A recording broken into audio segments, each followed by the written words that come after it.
여러분, 요즘 우리 자녀들에게 어떤 말씀들을 가장 많이 하고 계십니까? 마스크를 벗지 말라, 또 손을 깨끗이 씻으라, 사람들이 많은 곳에 가지 말라. 이런 말들은 다 우리 자녀들의 건강을 염려해서 하는 말들입니다. 그런데 그 말을 오늘도 하고, 알고 보면 어제도 하고 내일도 하게 될 것입니다. 그리고 약간이라도 아이들이 한가한 모습을 보이면 공부하라는 그런 말을 아끼지 않고 쏟아냅니다. 아이들의 입장에서 보면 이런 부모님의 말들이 잔소리 같지만, 또 부모님의 입장에서는 우리 아이가 잘 되라고 하는 말이기 때문에 훈계라고 할 수 있습니다. 사실 잔소리와 훈계는 구분이 잘 되지 않을 때가 많습니다. 듣는 사람의 그날 기분에 따라 잔소리가 될 수도 있고 또 훈계가 될 수도 있습니다. 그런데 평소에 항상 듣던 이 잔소리, 훈계가 결정적인 순간 우리 아이들에게 순발력을 발휘하게 한다는 사실입니다.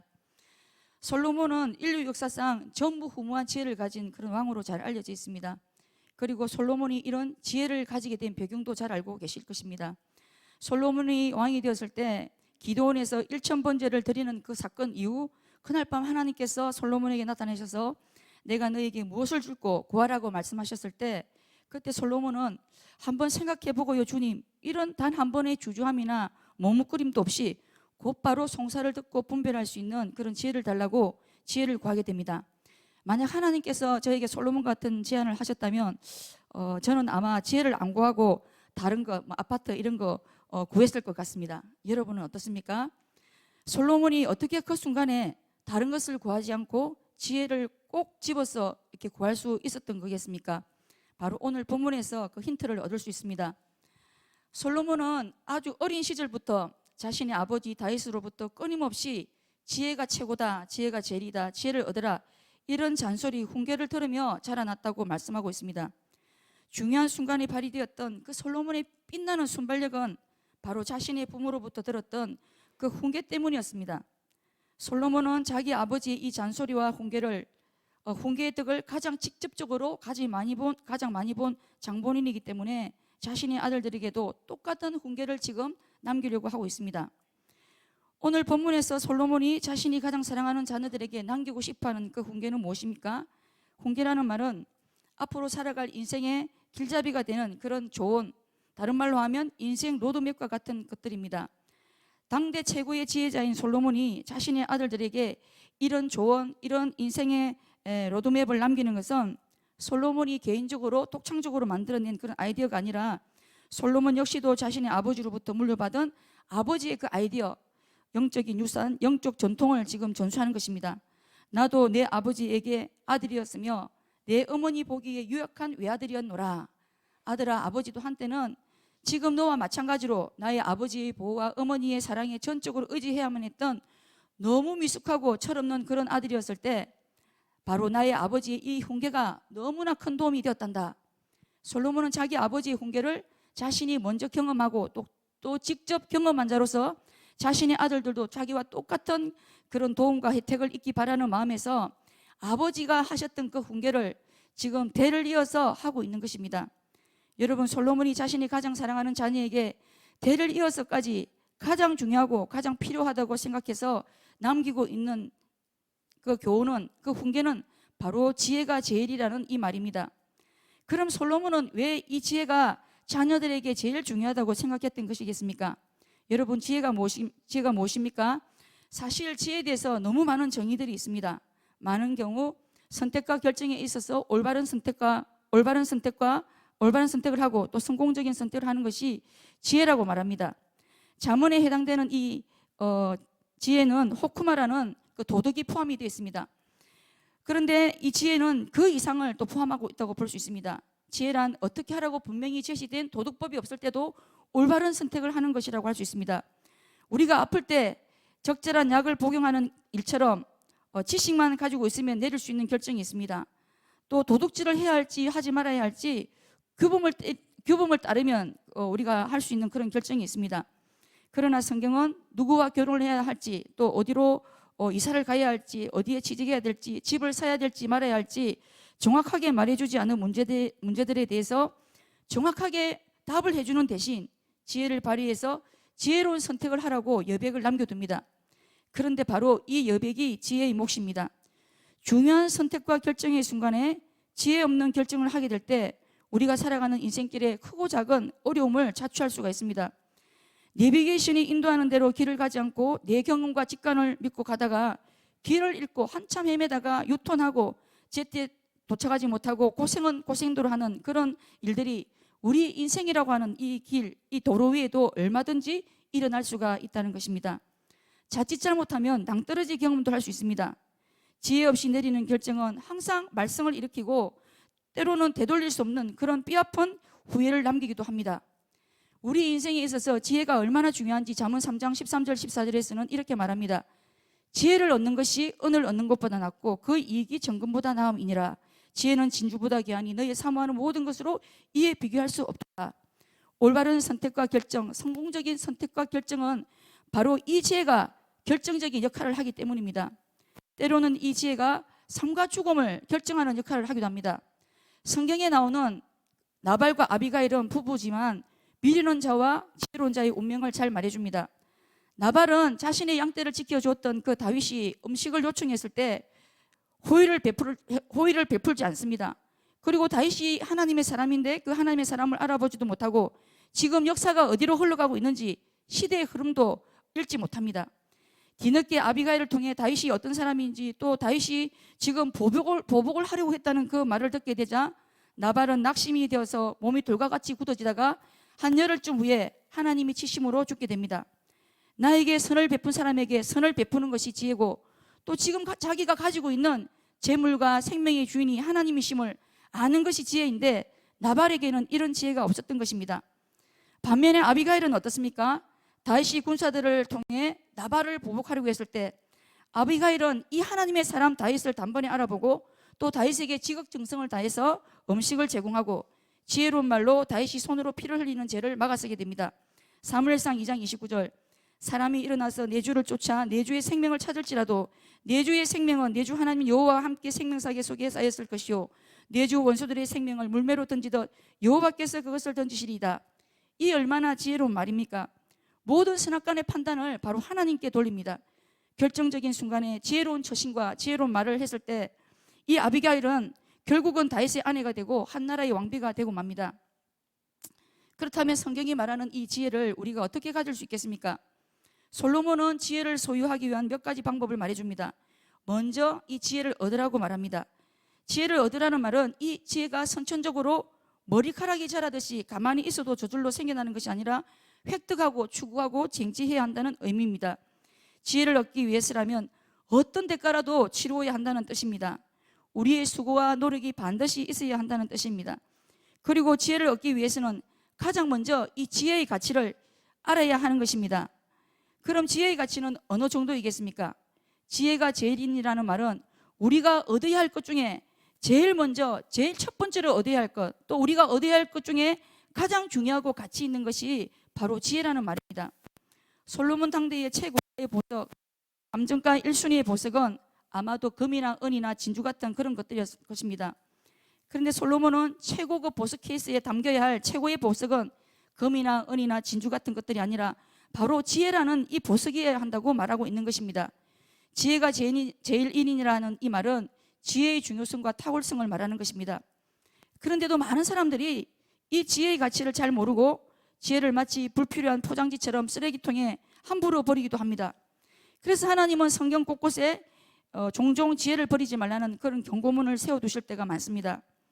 지혜가 얼마나 큰 가치가 있는지 지혜의 가치를 아는 만큼 우리는 지혜를 얻으려고 할 것입니다. 지혜의 가치를 아는 사람이 결국은 이 지혜를 얻게 될 것입니다.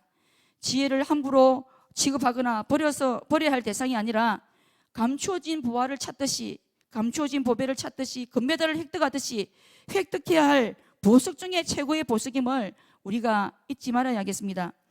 둘째는 이 지혜를 품으라는 것입니다.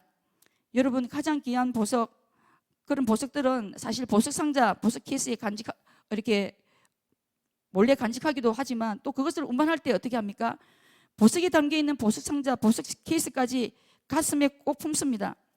최고의 가치를 가진 보물 제1호 지혜를 어디에 보관하라는 말씀입니까? 그 지혜를 바로 우리 마음의 그릇, 우리 마음 케이스에 꼭 품으라는 그런 뜻입니다. 이 말씀은 바로 지혜가 머리와 상관관계가 있는 것이 아니라 우리 마음과 관련이 있다고 말하는 것입니다. 지혜를 마음에 품을 때 지혜가 우리 마음에 차곡차곡 쌓이게 되는 것입니다.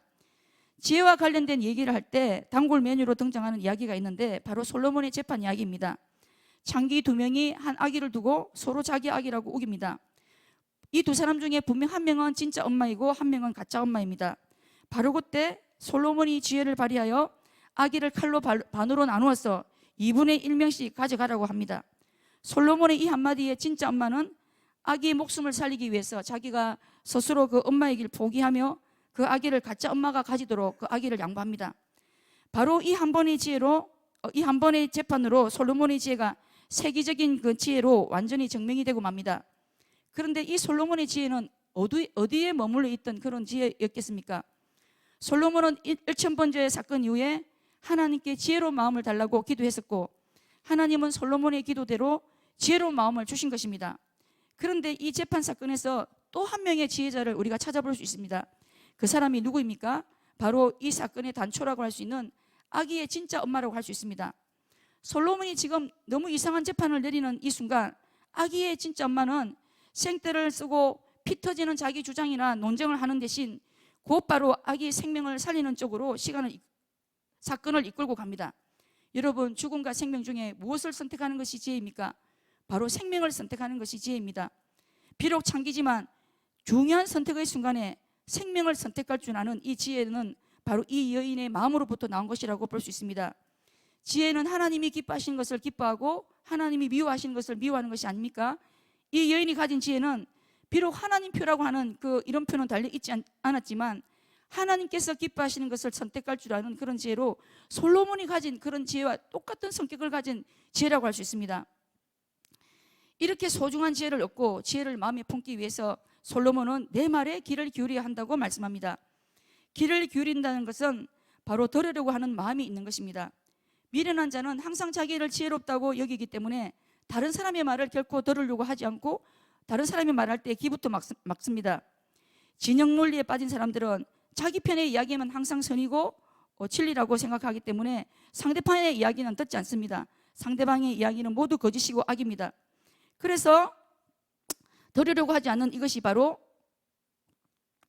미련한 것입니다. 들으려고 하지 않는 것은 사실은 모든 지혜의 빗줄기를 스스로 차단하기 때문에 항상 독단과 독선이라는 암흑의 커튼을 친 독방에서 항상 나와 똑같은 색깔을 가진 사람들끼리만 살아갑니다. 이 얼마나 비극입니까? 그리고 듣기 위해서 귀를 기울여야 하는 귀 기울임의 초점은 바로 하나님의 말씀이라고 할 수 있습니다.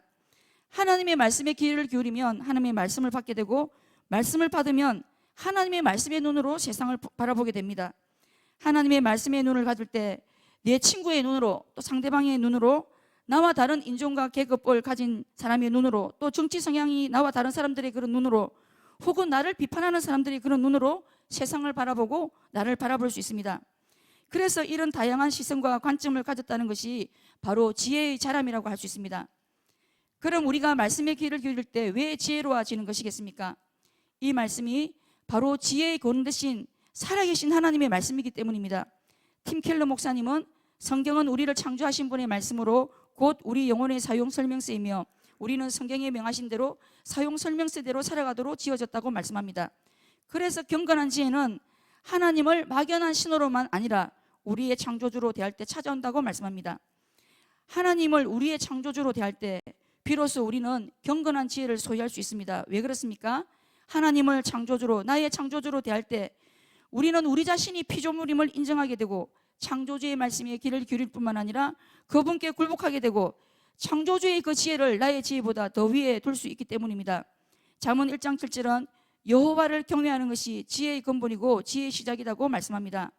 하나님을 나의 창조주로 인정하고 대할 때 하나님 경외가 시작되고 또 그분의 말씀의 권위를 인정할 수 있기 때문입니다.